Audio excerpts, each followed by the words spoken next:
in fact, he recalls these speeches in this 7-page long document, and he doesn't put it in these words, but what he's saying is that Costa Rica's declaration of neutrality was just an expression of self-determination. Mm. And the ICJ has been clear that one of the attributes of self-determination, which is shared with sovereignty, is the attribute of the capacity to establish its own foreign policy, which is shared by both sovereignty and self-determination. And the ICJ has said it when referring to both legal institutes. It says one of the attributes of sovereignty is that the states are able to establish freely their own foreign policy as long as it doesn't violate general international law. And the same with self-determination. So Costa Rica's neutrality declaration is not just the exercise of attributes of sovereignty, is also the exercise of self-determination, which is recalled that it is none other than the expression of something we had been forever, which is neutral. And it works. That worked in 1983 to prevent the U.S. from setting up shop and bases in Costa Rica. It worked again in 2004 to extract Costa Rica from the coalition of the willing. And how is this policy these days viewed among the general public? I mean, let's say the pressure again in 2022 was there on states to take a stance against Russia, right? I mean, the U.S. and Europe tried very, very hard to get support for that. What's the general public in Costa Rica thinking about this policy today? Costa Rica's peace policy, including neutrality, it's so embedded in our culture and idiosyncrasy that we don't even talk about it. It's not. It's like the army. We don't even talk. It's just not an issue for us. Now at the government level,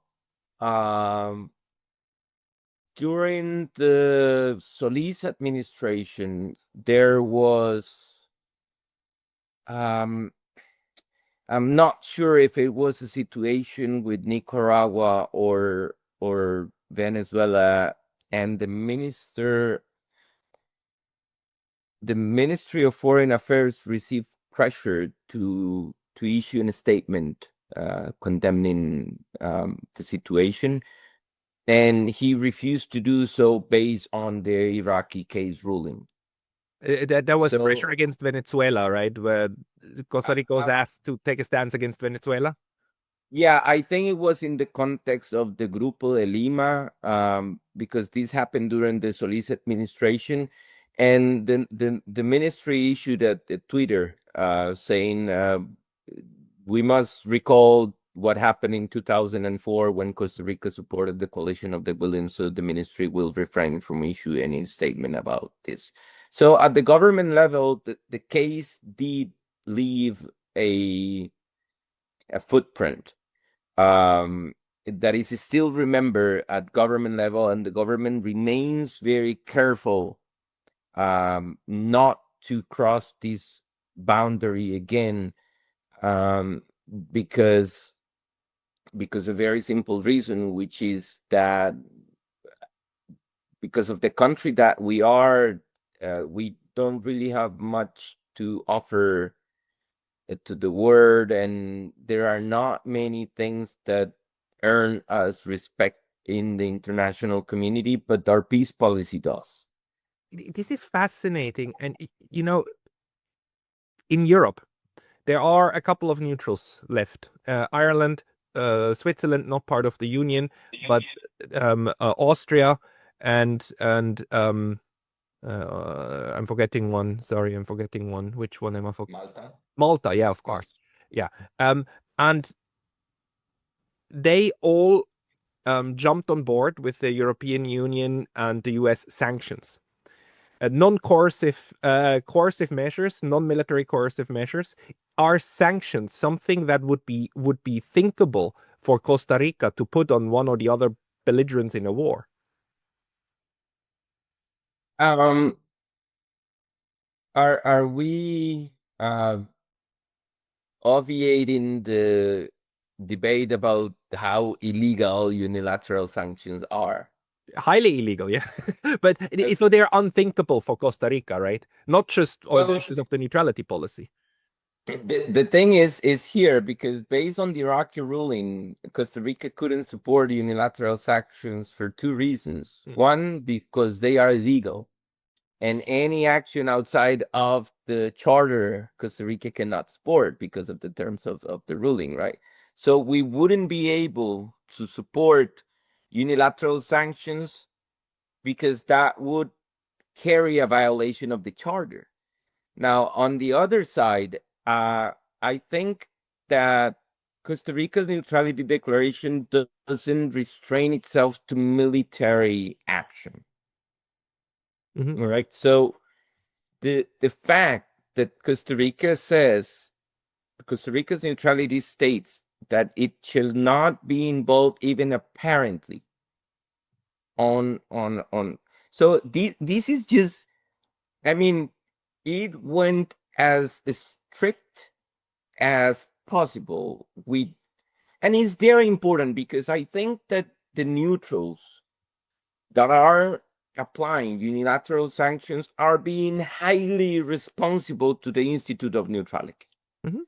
They are doing something that could be harmful to the Institute in a moment in history when I think what we should do is to strengthen, well, actually establish a clear framework and then strengthen the Institute of Neutrality as a way to de-escalate this resurgence of the Cold War.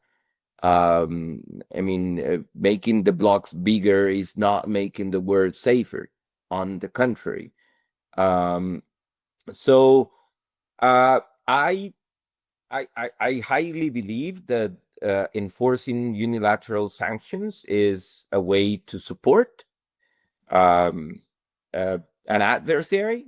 I mean, it to me that this doesn't really have to wait until the issue uh, comes out as use of force or belligerency.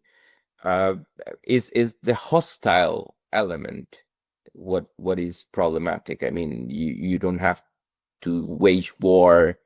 You can be hostile in many other ways, and then it's on the other state whether or not it considers it's being under attack. And there are many ways to attack a country right now. Cyber warfare, for instance. You don't shoot a bullet, and then you're being belligerent or hostile. I highly applaud what you're saying here, and I view it exactly the same way. The problem the Europeans at the moment have is that they then argue, but Roberto, not putting sanctions on Russia is equal to condoning an illegal invasion of another country. So you are rewarding the aggressor of who is in breach of international law. How can that be a neutral act? Um, I think that would be a very coward and unfounded argument because let's keep things real. If we had a functional Security Council, mhm. then this might have stopped already. So what you cannot do is to try to find ways to bypass a law that is not functioning because you don't want it to function. And you're referring to the security to the fact that To the the Europe, Security Council has the legal power to put sanctions and military action. Yeah. correct, and the permanent members, which are, I mean, we have 3 out of 5 permanent members of the Security Council that are members of NATO, and Europe normally acts as a bloc. So we basically have the Americans, the British and then Europe having a veto. So um so yeah, I mean it's and then there is this question that I keeps ringing in my head, which is NATO trying to override or absorb the functions that had been created for the Security Council? And it's so they rather make the mess they are doing in Europe than fix the Security Council or the Charter. And that is the problem, is the double standard and the hypocrisy of Europe that is part of this problem. Um, it is not, but I mean, we can remember the invasion of Kosovo, right? The Serbia.